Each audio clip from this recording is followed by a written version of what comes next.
Georges Bensoussan, bonjour. Bonjour. Un très grand merci de nous accorder cet entretien qui va nous permettre de présenter un livre tout à fait remarquable qui s'intitule Les origines du conflit israélo-arabe. Et c'est peu de dire que c'est un outil très précieux pour les temps qui sont les nôtres, des temps particulièrement difficiles. Alors, première question, pourquoi ce livre? Je fais ce livre parce que, ayant travaillé beaucoup sur le sionisme il y a 20 ans, les Juifs du monde arabe il y a 10 ans à peu près, je me suis aperçu que dans les auditoires auxquels je présentais ces deux livres, il y avait, et bien plus largement d'ailleurs, il y avait une ignorance globale de la tragédie.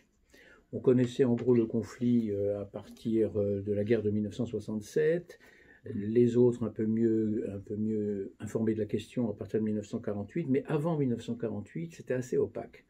On pensait, même dans certains milieux, qu'il y avait jadis un État de Palestine qui s'appelait tel, et que l'État d'Israël est venu bousculer et détruire. Bon. Et en même temps, cette ignorance de la tragédie, qui est banale, parce qu'il y a bien d'autres pages d'histoire qui sont la manifestation d'une ignorance profonde, s'accompagne d'un investissement émotionnel dans cette histoire, de ce que j'appelle moi une peste émotionnelle, pour reprendre les mots de Reich. Je crois que on est vraiment là-dedans, dans une peste émotionnelle qui est une forme de défaite de la raison, un investissement passionnel sur ce conflit qui saisit un grand nombre de nos contemporains, qu'ils soient ou non directement corrélés à la tragédie, juifs ou arabes, peu importe, mais bien au-delà des juifs et des arabes. Et cet énorme investissement passionnel et émotionnel est en contradiction avec le peu de connaissances de cette histoire. Je me suis dit, il faudrait peut-être remonter aux origines de la tragédie, et parce que quand on remonte aux origines d'un conflit, souvent on en trouve les linéaments d'un possible dénouement. C'est dans les racines souvent qu'on trouve la possibilité d'une sortie de crise. Et donc j'ai essayé de remonter dans le temps, et bien évidemment, l'État d'Israël n'est pas né de la Shoah, ça c'est une évidence pour nous historiens, et cet État d'Israël n'est pas né non plus du mandat britannique, ni né de la déclaration Balfour, il naît de l'aspiration sioniste à partir du milieu du XIXe siècle, qui se manifeste aussi bien en Palestine même qu'en diaspora, précisément. Alors, justement, en quoi consiste le mouvement national juif? Alors, c'est ce mouvement national juif qu'on appelle le sionisme.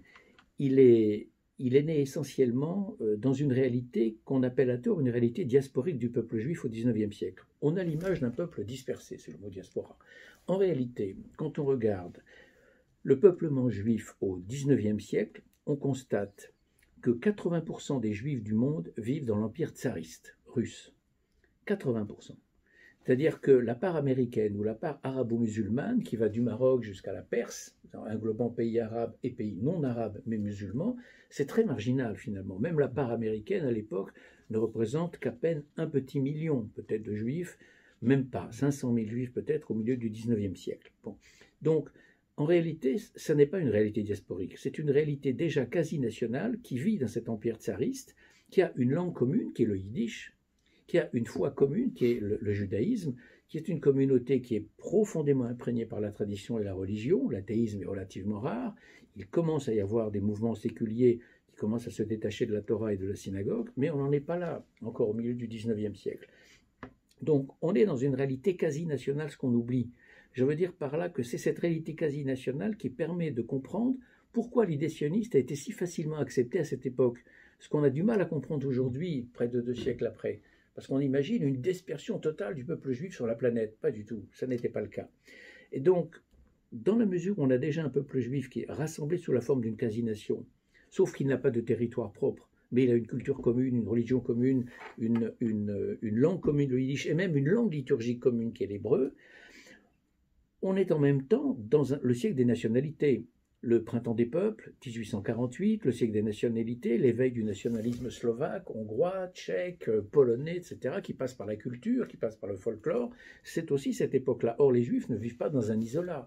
Ils vivent en Europe pour l'immense majorité d'entre eux, et ils sont ouverts, malgré tout, malgré la tradition, à un certain nombre de courants séculiers qui viennent des Lumières d'Occident. Je rappelle quand même que les Lumières sont aussi marquées au XVIIIe siècle par les Lumières juives de Mendelssohn, la fameuse Haskalah, ce qu'on appelle en hébreu la Haskalah. Et donc, ces idées de la Haskalah qui naissent en particulier en Allemagne, elles vont migrer progressivement vers l'Europe centrale, l'Europe orientale. Donc on est à la fois dans le siècle des nationalités, on est dans le siècle aussi de l'avancée des Lumières, et le sionisme va apparaître comme une tentative de définir de façon sécularisée l'identité juive. Je m'explique en deux mots. Quand je dis que les Juifs ne vivent pas dans un isolat, ils ne vivent pas sur une île déserte, ils sont malgré tout en communion avec leurs proches, même si une grande majorité ne parle pas le polonais ou ne parle pas le russe, mais il y a quand même une élite culturelle qui commence à s'intégrer progressivement, à se poloniser, à se russifier, à parler les langues locales. Bon. Et celle-là est souvent la plus ouverte aux idées étrangères. Dans cette élite juive sécularisée, qui est en processus de sécularisation, on est en présence d'un processus dans le monde juif qui gagne également le monde chrétien européen, en particulier le monde chrétien occidental, qui est gagné par les Lumières depuis le XVIIe siècle. Il faut faire remonter les Lumières au XVIIe siècle, très largement à Spinoza, à Pierre Bayle, etc. Et ensuite, elles s'épanouissent au XVIIIe siècle. Mais la matrice intellectuelle la plus puissante des Lumières, c'est incontestablement le XVIIe. C'est le grand siècle de la pensée. Paul Hazard l'avait très bien montré dans un très beau livre, La crise de la conscience européenne. Bon. Le XVIIIe n'est que la suite. Mais effectivement, le XVIIIe et ses grandes figures sécularisées comme Diderot marquent un jalon. Eh bien, ces idées-là, qui vont également pousser à la scala juive, elles vont gagner le monde juif d'Europe orientale. Et ce monde juif d'Europe orientale, cette élite juive d'Europe orientale, qui commence à se séparer de la Torah, qui commence à ne plus fréquenter les yeshivot, c'est-à-dire les académies talmudiques, qui commence à ne plus pratiquer les mitzvot, les commandements, et y compris même la kashrut, qui est un commandement fondamental dans l'éthique juive, et même le Shabbat, qui est une profanation absolue. Bon.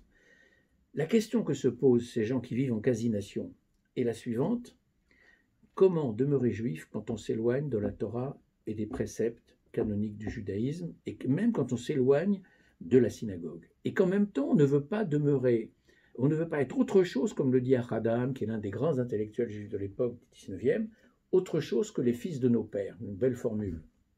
On ne veut pas être autre chose que les fils de nos pères. Autrement dit, comment demeurer juif quand on s'éloigne du cadre traditionnel qui forme ce qu'on nomme l'identité juive, la judéité? Bien, la réponse que vont fournir ces gens-là, c'est la nation. Et encore une fois, ce mouvement est inséparable du grand mouvement qui affecte tout l'Occident chrétien. Je veux dire que l'Occident chrétien, certes, son acmé peut apparaître à certains comme le milieu du XIXe siècle, mais déjà au milieu du XIXe siècle, quand Renan publie sa vie de Jésus, on est dans un processus de sécularisation. Je rappelle que Renan, qui a failli entrer dans les ordres et puis au dernier moment a bifurqué, Renan est devenu le grand spécialiste des religions, entre autres sémitiques, et des origines du christianisme et du judaïsme. Quand il publie sa vie de Jésus en 1863, qui est un énorme succès de librairie, ça lui vaut sa place au Collège de France, sous pression de l'Église, et Napoléon III a obtempéré. Pourquoi? Parce que dans ce livre, il y a 3 mots qui vont lui valoir sa condamnation à propos de Jésus. Il dit de Jésus, cet homme exceptionnel. On est avec ce type de formulation dans une sécularisation du personnage Jésus, bien sûr, qui est considéré par l'Église du temps comme une profanation. Bon. Eh bien, l'évolution intellectuelle de Renan, elle gagne également les élites juives, aussi bien occidentales, surtout qu'orientales, parce que c'est là que ça se passe. Les élites juives occidentales du Royaume-Uni, de France et même d'Allemagne ne jouent pas un grand rôle. D'abord, elles sont très peu nombreuses. Bon. Donc, en un mot, le sionisme, ça va être une tentative de définition de l'identité juive au siècle des nations. Comment demeurer juive? Eh bien, la réponse, c'est la nation précisément, et la nation au sens d'une origine culturelle commune, d'une langue commune, d'une liturgie commune, d'une histoire commune. Certes, il y manque un élément essentiel, c'est le territoire. Donc, c'est une définition atypique. Il manque là quelque chose d'important. Mais en même temps, la religion est transformée par ces premiers laïcs juifs en culture. La religion, pour eux, est un lien culturel. Et donc, la Bible, le Tanakh, et pas seulement la Torah, le Tanakh tout entier, ils vont davantage le lire comme un livre d'histoire que comme une parole révélée. Bon. Et Ben Gurion, par exemple, aura toujours cette lecture-là de la Bible. Il ne se séparera jamais de la Bible. Donc c'est ce lien culturel-là qui forme la nation. Mais ça n'est pas que ça, le sionisme. Ça va être aussi 2 autres dimensions qui sont totalement oubliées aujourd'hui. C'est d'une part une désaliénation par rapport à une condition opprimée. Condition opprimée dans l'assimilation, par exemple en Europe occidentale, où par le biais de l'assimilation, d'une certaine façon, on perd son âme en voulant absolument se dissoudre dans la société environnante, et ça, les premiers sionistes récusent l'assimilation. Mais ils récusent également l'orthodoxie rabbinique, qui est pour eux un judaïsme figé, sclérosé, qui va mener le judaïsme à sa perte de toute façon, parce que face à l'offensive de la Haskalah, ces gens-là ne pourront pas endiguer le flot de la Haskalah. Le fait est que le nombre des étudiants yeshivot à la fin du XIXe siècle dans l'Empire russe diminue d'année en année. Bon.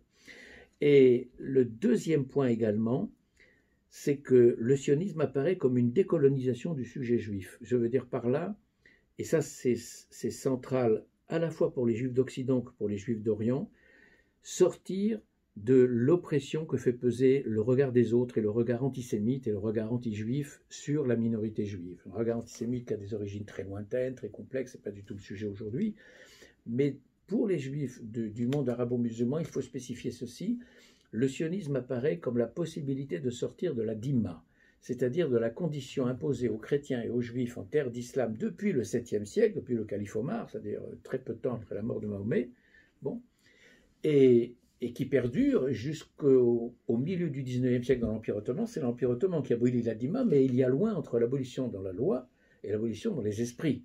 Et donc dans les esprits, en réalité, la dhimma perdure, et je dirais même qu'elle perdure jusqu'aujourd'hui, encore, dans une bonne partie de l'esprit des musulmans. Pas de tous les musulmans, mais d'une partie de ces musulmans. Eh bien, le sionisme est une libération d'une oppression de type colonial, je dirais, portée sur la minorité juive. Et ça, c'est quelque chose de complètement oublié dans une époque où le sionisme est perçu comme un colonialisme, alors qu'en réalité, il apparaît comme un grand mouvement de décolonisation du sujet juif, et pas seulement du sujet juif d'Orient, du sujet juif en général, libéré de l'oppression que fait peser le regard antisémite. Et c'est ça qui est assez étonnant, c'est que cette dimension anticoloniale au sens d'émancipation du sujet, elle ne concerne pas que le sujet juif, parce que si on étudie effectivement ce processus de décolonisation du psychisme juif, eh bien on constate que c'est vrai pour toute figure de l'opprimé, pour toute figure de l'oppression, que ce soit le colonisé, que ce soit le domestique, que ce soit l'immigré, que ce soit le noir, l'esclave ou autre. Ce schéma de décolonisation est valable pour tous. Et là, le paradoxe tragique de notre époque, c'est qu'on a complètement oublié cet aspect d'anticolonialisme psychique du mouvement sioniste.